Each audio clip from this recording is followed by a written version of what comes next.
नमस्कार साथियों, आपका स्वागत है जय बजरंग इंस्टीट्यूट पर।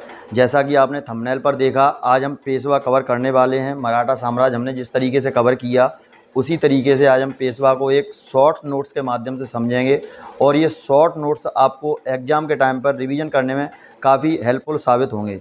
तो चलिए चलते हैं हम आज पेशवा के टॉपिक पर। और सबसे पहले हम देखते हैं पेशवा का एक माइंड मैप जो मैंने आपके लिए बनाकर यहाँ पर रखा है। तो सबसे पहले अपन बात करेंगे बालाजी विश्वनाथ पेशवा की। और बालाजी विश्वनाथ पेशवा के आपके दो लड़के हैं। बड़ा है आपका बाजीराव प्रथम और छोटा है आपके चिमणाजी अप्पा। और इनके जो सामंत हैं उनका नाम है मल्हारराव होलकर। और इनके वंशज की बात करें तो यशवंतराव होलकर, तुकयोजी होलकर और तुम्हारे कौन बिट्ठू जी होलकर, ये इनके वंशज हैं। वहीं अपन बात करें बाजीराव प्रथम की, तो इनके 3 पुत्र हैं, बालाजी बाजीराव, रघुनाथ राव और शमशेर बहादुर। और वहीं अपन बात करें बालाजी बाजीराव के 3 पुत्र हैं, विश्वास राव, माधव राव और नारायण राव। तो यहाँ पर हम आपको धीरे धीरे इसी तरीके से ले चलेंगे। सबसे पहले आप इस माइंड मैप में एक भारत के नक्शा जो बना हुआ है इसको देखिए, यहाँ पर इनकी स्थिति देखिए। फिर उसके बाद हम स्टोरी के माध्यम से आपको सारी की सारी चीज़ें कवर कराते चलेंगे। तो यहाँ पर आप देख सकते हैं गुजरात में बड़ौदा है और बड़ौदा में गायकवाड़ रहते हैं। महाराष्ट्र में पूना में पेशवा और नागपुर में आपके भोंसले रहते हैं। वहीं अपन बात करें मध्य प्रदेश में इंदौर में होलकर और ग्वालियर में सिंधिया रहते हैं। तो अब हम बात कर लेते हैं तुम्हारा बालाजी विश्वनाथ की। तो बालाजी विश्वनाथ आपके कब से कब तक रहे हैं, तो ये आपके रहे हैं 1713 से लेके 1720 तक ये रहते हैं। तो बालाजी विश्वनाथ की अगर हम बात करें तो इन्होंने अली बंधु, ठीक है, सैयद बंधु जिन्हें कहते हैं, नृप निर्माण कहते हैं, तो इन्होंने क्या किया था, फर्रुखसियर को हटाने के लिए इनकी मदद की थी। और बाद में फिर हम देखते हैं कि इनके ही समय में अगला जो मुग़ल शासक है वह रफ़ी उद्दौला या रफ़ी उद्दराज बनता है। और मुग़लों के बीच में और मराठाओं के बीच में एक संधि होती है जिसे इतिहासकार रिचर्ड टेम्पल मराठाओं का मेघना काटा कहते हैं। इस संधि की शर्तें क्या थीं कि जो मुग़ल हैं उनको मराठे प्रतिवर्ष 15,000 घुड़सवार सैनिक देंगे और साथ ही इनको प्रतिवर्ष मुग़लों को 10 लाख रुपए टैक्स के रूप में देना पड़ेगा। उसका कारण क्या था, इनको तुम्हारा जो दक्षिण भारत है इसमें चौथ और सरदेशमुखी कर वसूल करने का पूरा अधिकार मिल चुका था। यहीं पर हम इनके समय में देखते हैं कि 1714 में जो शिवाजी हैं उनके वंशज रहते हैं। आगे जाकर हमने देखा था कि शिवाजी, पीछे का जो वीडियो आपने नहीं देखा हो तो उसका लिंक आपको वीडियो के डिस्क्रिप्शन में मिल जाएगा। जो संभाजी द्वितीय हैं 1714 में, वह तुम्हारा कोल्हापुर से शिवाजी द्वितीय को अपदस्थ कर देते हैं। अब ये कौन है, तो इनका पूरा माइंड मैप के जरिए मैंने आपको सिखाया हुआ है। आगे चलते हैं। 1720 में बालाजी विश्वनाथ की मृत्यु हो जाती है और इनकी मृत्यु के बाद इनके बड़े पुत्र जैसा कि इनका कारोबार संभालते हैं। बाजीराव प्रथम की अगर हम बात करें, ये आपके चलेंगे 1720 से लेके 1740 तक। तो यहाँ पर अपन देखते हैं ये कुशल थे, योग्य थे, प्रतिभावान थे और सबसे शक्तिशाली पेशवा थे। इनके समय में हम बात करें तो इन्होंने अक्टूबर 1724 में जो सकरखेड़ा का युद्ध हुआ था उसमें निजाम उल मुल्क, जिसे चिनकिलज खां के नाम से जानते हैं और इसका वंश है आसफ जाही, उसमें इन्होंने मोहम्मद खां, वो मुबारिस खां से जो युद्ध हुआ था इनका, तो उनसे इस युद्ध में इन्होंने मदद की थी। बदले में निजाम को 40 लाख रुपए इनको टैक्स के तौर पर देने थे, जो नहीं देते हैं। फिर अपन देखते हैं कि बाजीराव जो प्रथम है, इनकी लड़ाइयाँ चलती हैं। उन लड़ाइयों में अगर हम बात करें तो हमारी कौन सी सबसे पहली लड़ाई है, तो सबसे पहली हमारी लड़ाई आती है सारंगपुर की लड़ाई। कौन सी लड़ाई आती है, सारंगपुर की लड़ाई आती है। ये होती है तुम्हारी 1724 में। अब इस लड़ाई में तुम्हारा क्या होता है, जो बाजीराव प्रथम होते हैं ये अपने छोटे भाई चिमणाजी अप्पा और जो सामंत रहते हैं मल्हारराव होलकर, इनको ये भेजते हैं। ये तुम्हारा मध्य प्रदेश में जो मालवा क्षेत्र पड़ता है उस पर अधिकार करने के लिए भेजते हैं। और यहाँ पर जो मुग़ल सूबेदार रहता है, मुग़ल सूबेदार की अगर हम बात करें उसका नाम है तुम्हारा गिरधर बहादुर। क्या नाम है उसका, गिरधर बहादुर मुग़ल सूबेदार रहता है। और ये तुम्हारा जो निजाम उल मुल्क हैं उनके कहने पर ये चलता है और ये सूचना दे देता है कि ऐसे ऐसे बाजीराव प्रथम आ रहे हैं, इनको यहाँ पर आपको देखना है। तो बरसेज में तुम्हारे कौन रहते हैं, बाजीराव प्रथम किसे भेजते हैं, चिमणाजी अप्पा को भेजते हैं और तुम्हारा मल्हारराव होलकर को भेजते हैं। इस युद्ध में हम देखते हैं कि चिमणाजी अप्पा और मल्हारराव होलकर गिरधर बहादुर की तुम्हारी क्या कर देते हैं, हत्या कर देते हैं। क्या कर देते हैं, गिरधर बहादुर की तुम्हारी हत्या कर देते हैं। और बाद में हम देखते हैं इनके बाद फिर इनका जो अगला भाई है उसका नाम है दयाराम बहादुर। क्या नाम है इसका, दयाराम बहादुर है। और दयाराम बहादुर तुम्हारा अगला मुग़ल सूबेदार बनकर आता है। इसके बाद फिर अपन देखते हैं दूसरे नंबर की जो लड़ाई होती है, उस लड़ाई की अगर हम बात करें उसका नाम है तुम्हारा अमझेरा का युद्ध। कौन सा युद्ध है तुम्हारा, अमजेरा युद्ध, ये तुम्हारा कब होता है? 1728 में होता है। इस युद्ध पर चलने से पहले मैं आपको बता दूं कि 1724 में मोहम्मद शाह रंगीला ने, जो पन्ना छत्रसाल हैं पन्ना रियासत के, तो उन पर आक्रमण करने के लिए मोहम्मद खां बंगस को भेजा हुआ था और वह लगातार आक्रमण कर रहा था। छत्रसाल की बेटी रहती है मस्तानी, जिसका तुम्हारा बाजीराव प्रथम से प्रेम प्रसंग रहता है, और उन दोनों के फलस्वरूप जो संतान पैदा होती है उसका नाम तुम्हारा है शमशेर बहादुर। यदि आपके पास क्वेश्चन आए कि शमशेर बहादुर की माताजी कौन है, तो मस्तानी है। तो यहाँ पर क्या होता है, 1728 में अमजेरा के युद्ध में हम देखते हैं कि यहाँ पर मुगल सूबेदार तुम्हारा कौन आ चुका है? दयाराम बहादुर आ चुका है। और दयाराम बहादुर के बरसेज में तुम्हारा यही दोनों महान मूर्ति चिमणाजी अप्पा और मल्हारराव होलकर रहेंगे। यहाँ पर ये हार जाता है और ये जीत जाता है। अब बाजीराव मस्तानी, इसी युद्ध के बाद एक युद्ध होता है मौधा का युद्ध, जो कहती हैं कि तुम्हारी मस्तानी कहती हैं बाजीराव प्रथम से कि पिताजी की जरा मदद कीजिए, वहाँ पर मोहम्मद खां बंगस आक्रमण कर रहा है। तो ये एक युद्ध होता है, उस युद्ध को अपन बोलते हैं मौधा का युद्ध। कौन सा युद्ध होता है तुम्हारा? मौधा का युद्ध। ये भी तुम्हारा 1728 में होता है। और इस युद्ध की अगर हम बात करें, इस युद्ध में तुम्हारा छत्रसाल का साथ कौन देता है? तो छत्रसाल का साथ देते हैं तुम्हारे बाजीराव प्रथम, ठीक है। और बाजीराव प्रथम के साथ में तुम्हारे एक व्यक्ति और रहते हैं जिनका नाम है तुम्हारा दुर्जन सिंह, ठीक है। और बरसेज में तुम्हारा कौन रहता है? मोहम्मद खां बंगस रहता है, ठीक है। और मोहम्मद खां बंगस जो रहता है वह पराजित होता है और ये जीत जाते हैं।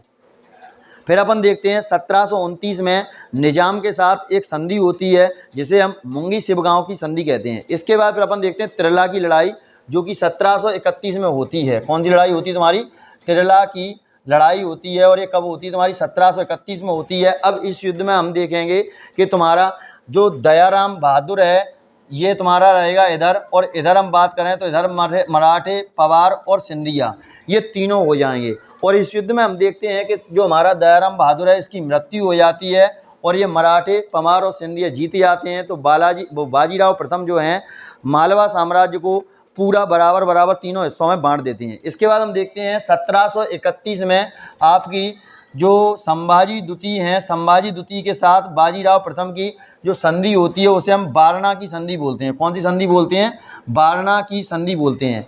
इसके बाद फिर हम देखते हैं 7 जनवरी 1737 में सीहोर में एक जगह पड़ती है धौरा सराय, जहाँ पर धौरा सराय की संधि की जाती है बाजीराव प्रथम और निजाम के बीच में, लेकिन इस संधि की तुम्हारी अवहेलना होती है। फिर हम देखते हैं कि दिसंबर 1737 में भोपाल का युद्ध होता है। कब होता है तुम्हारा? 1737 में भोपाल का युद्ध होता है। और इस युद्ध में तुम्हारा क्या होता है? निजाम का साथ देने वाले कौन है? मोहम्मद शाह रंगीला हैं। तो यहाँ पर हम देखते हैं कि जब उत्तर भारत में, यहाँ से नीचे से जब ऊपर चढ़ेंगे तो उत्तर भारत में हम देखते हैं कि दोनों सेना तुम्हारी भोपाल में मिलती हैं। और बीच में अगर अपन बात करें एक नर्मदा नदी मिलती है मध्य प्रदेश में ही, तो नर्मदा नदी पर तुम्हारा निजाम और उनकी सेनाएं पहरा लगाकर बैठी हुई रहती हैं। इधर तो इनके पास काफ़ी मात्रा में तोपें थीं और इनका पूरा विचार था कि कैसे भी बाजीराव प्रथम आए और उनको उड़ा दिया जाए उनकी सेना सहित। लेकिन बाजीराव प्रथम भी बड़ा चालाक निकले और उन्होंने नदी के पानी में जहर घोल दिया। और इधर तोप खींचते खींचते इनके सैनिक परेशान, गर्मी पड़ रही थी और प्यास इनको लग रही थी, तो प्यास के मारे इन्होंने जैसे ही पानी पीना स्टार्ट किया तो आधे से ज़्यादा सेना वैसे ही ख़त्म हो गई। फिर बाद में इन्होंने पहरा हटा दिया और बाजीराव प्रथम यहाँ पर भोपाल में पहुँचते हैं और फिर बाद में युद्ध होता है। तो इस युद्ध में हम देखते हैं भोपाल के युद्ध में तुम्हारा निजाम परास्त होता है, ठीक है। और जो बाजीराव प्रथम होते हैं ये तुम्हारे बाजीराव प्रथम क्या करते हैं? ये जीत जाते हैं। अब निजाम के साथ फिर अपन देखते हैं जैसे ही परास्त हो जाता है, फिर बाद में बाजीराव प्रथम को पता चलता है कि इनकी मदद मोहम्मद शाह रंगीला ने की थी। तो बाजीराव प्रथम मोहम्मद शाह रंगीला पर 1737 में आक्रमण करते हैं और मोहम्मद शाह रंगीला दिल्ली की गद्दी छोड़कर अपनी भाग जाता है। इसके बाद फिर अपन देखते हैं बाजीराव प्रथम ने क्या क्या जीत रखा था। तो बाजीराव प्रथम ने गुजरात जीत लिया था, मालवा क्षेत्र जीत लिया था और आपका पंजाब जीत लिया था। ये तुम्हारा बाजीराव क्षेत्र ने जीत लिया था। साथ ही पुर्तगालियों से सोलसेट, बसीन और थाने, ये पुर्तगालियों से तुम्हारे ले लिए थे। क्या क्या ले लिए थे? सोलसेट, बसीन और थाने, ये बंदरगाह इन्होंने पुर्तगालियों से ले लिए थे। फिर हम देखते हैं तुम्हारा 1740 में रावरखेड़ी नामक एक जगह है जो कि खरगोन में पड़ती है। इस रावरखेड़ी खरगोन में बाजीराव प्रथम की क्या हो जाती है? मृत्यु हो जाती है। अब यहाँ पर गौर करने वाली बात है, जो पंजाब है, इस पंजाब पर यहाँ पर कौन बैठा था? यहाँ पर आदिल शाह ने अपने बेटे तैमूर शाह को बैठा कर रखा था और यहाँ पर इनको यहाँ से अपदस्थ कर दिया, यानी कि एक नए युद्ध का निमंत्रण देना था और वह युद्ध था पानीपत का तृतीय युद्ध। उस युद्ध पर हम चलेंगे धीरे धीरे। सबसे पहले हम देखते हैं हमारे बाजीराव प्रथम खत्म होने के बाद कौन बचे तुम्हारे, बालाजी बाजीराव, इनके बड़े पुत्र, उसके बाद रघुनाथ राव और फिर शमशेर बहादुर। तो ये तुम्हारे कब से कब तक चलेंगे, ये चलेंगे 1740 से लेके 1761 तक। तो इनकी कहानी क्या है, तो बालाजी बाजीराव इन्होंने देखो क्या किया, इन्होंने पद पातशाही का उल्लंघन किया, मतलब इन्होंने राजपूत राजाओं से चौथवा सरदेश मुखी जैसे कर लेना स्टार्ट कर दिए, जिसके परिणाम स्वरूप राजपूत राजा इनके खिलाफ हो गए और पानीपत के तृतीय युद्ध में इनके विरुद्ध खड़े हो जाएंगे। फिर बाद में अपन देखते हैं यहाँ पर इन्हीं के समय में जो 1749 में साहू जी रहते हैं इनके, उनकी मृत्यु हो जाती है और 1750 में संगोला संधि संभाजी द्वितीय के साथ होती है और यहीं से पेशवाई शुरू हो जाती है। यानी कि पेशवा पूर्ण रूप से अपना साम्राज्य हाथ में लेते हैं मराठों का। थे तो ये भी मराठाई, लेकिन ये एक तरह प्रधानमंत्री के तौर पर कार्य कर रहे थे, लेकिन अब पूरी तरह से शक्तियाँ इनके पास आ चुकी हैं। ठीक है, अब यहाँ पर अपन देखते हैं इनके समय में अपन देखते हैं एक झलकी की संधि होती है 1752 में, और उसके बाद फिर अपन देखते हैं 1757 में सेंद्रा खेड़ा का एक युद्ध होता है। किस किस के बीच में होता है, सिराजुद्दौला और ईस्ट इंडिया कंपनी के बीच में होता है। 1760 में हम देखते हैं कि उदगीर का युद्ध होता है। किस किस के बीच में होता है, तो उसको आप मत जानिए, सिर्फ आप इतना याद रखिए कि 1760 में उदगीर का युद्ध होता है। अब इनके जीवन की सबसे बड़ी घटना क्या थी, 14 जनवरी 1761 को पानीपत का तृतीय युद्ध।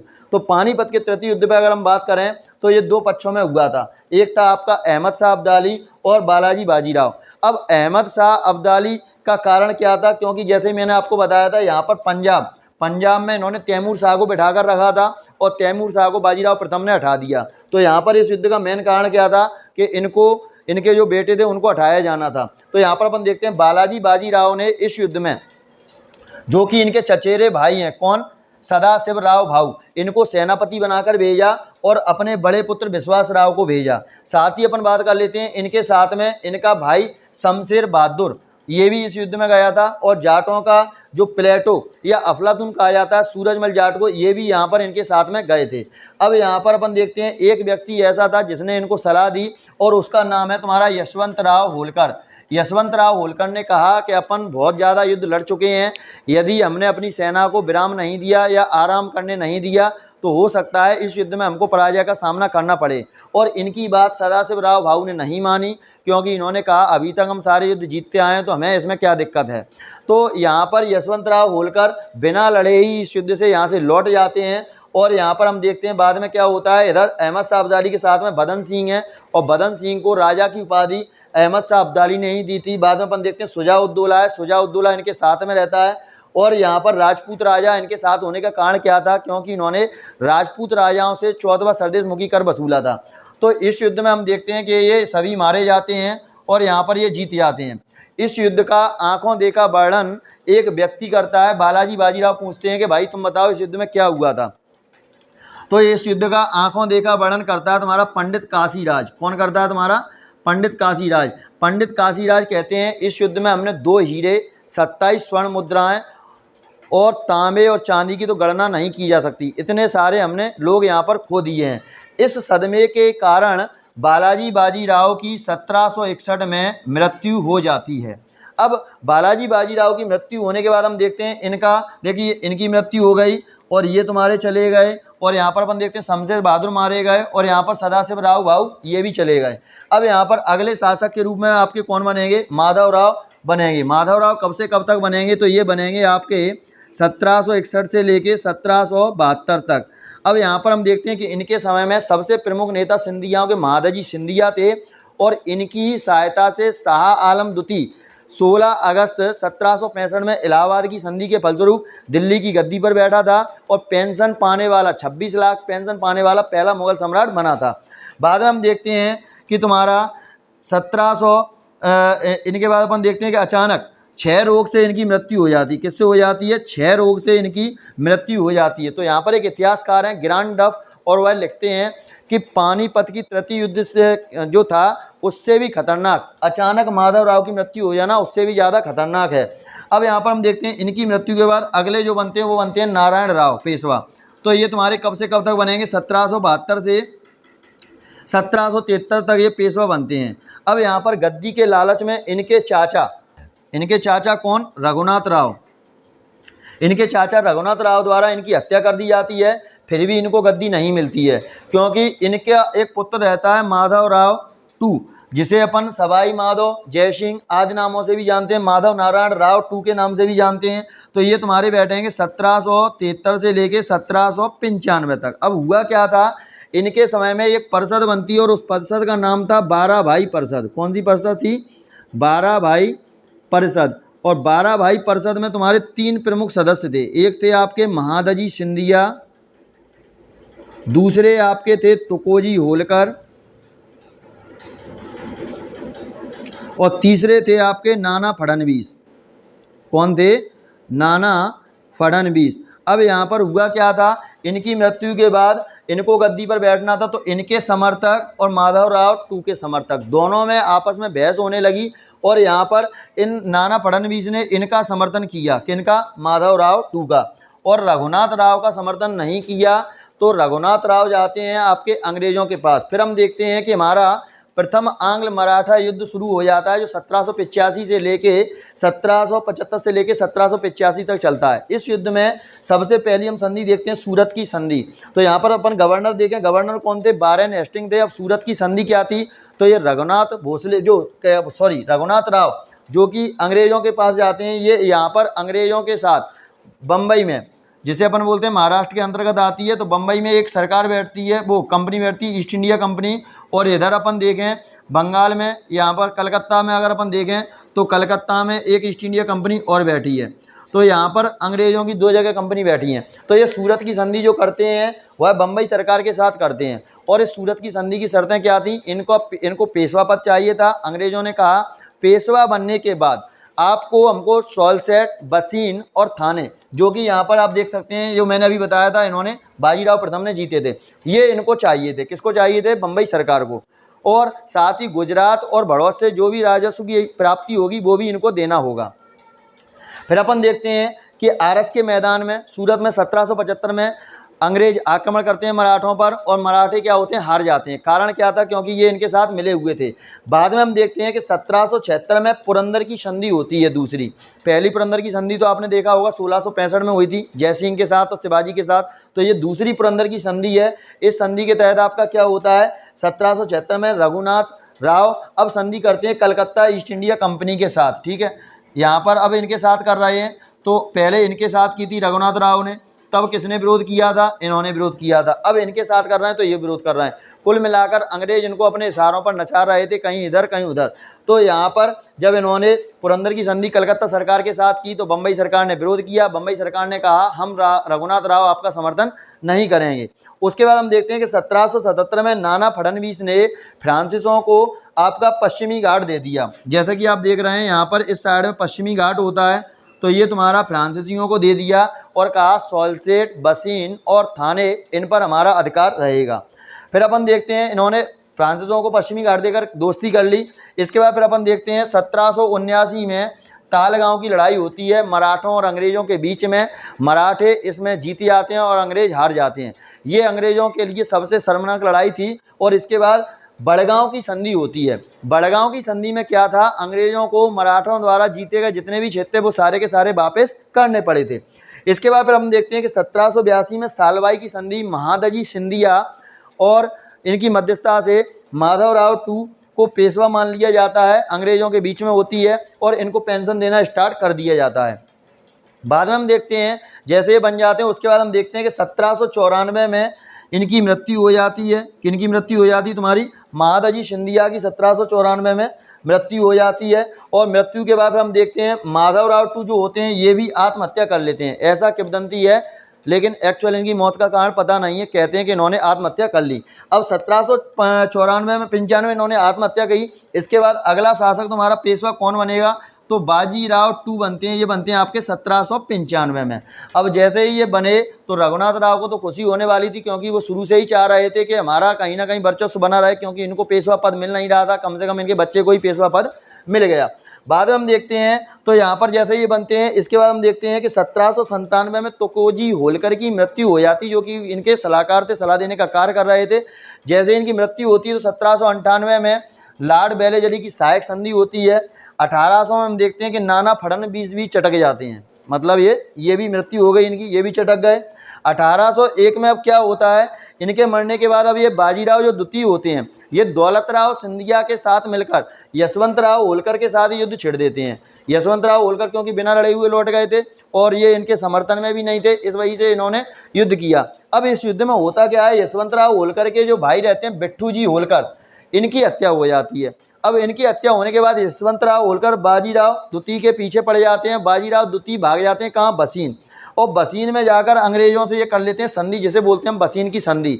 अब इन्होंने कहा कि भाई हमको बचा लो, यशवंतराव होलकर पीछे पड़ा हुआ है, और इस संधि में हमने देखा कि गुजरात में ताप्ती, नर्मदा और कर्नाटक में तुंगभद्रा नदी, ये इनका दुआब था, वो इन्होंने अंग्रेजों को दे दिया।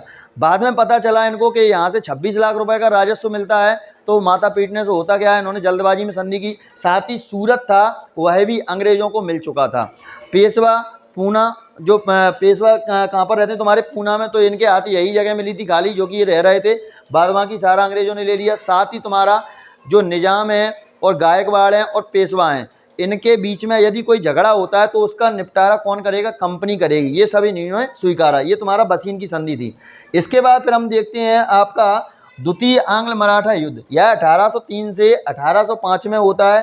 तो यहाँ पर इसका कारण क्या था, बसीन की संधि से दो व्यक्ति असंतुष्ट थे। कौन कौन से थे, एक थे आपके दौलतराव सिंधिया, एक थे आपके कौन, दौलतराव सिंधिया, और दूसरे अपन बात करें, दूसरे थे आपके कौन, रघुजी भोंसले।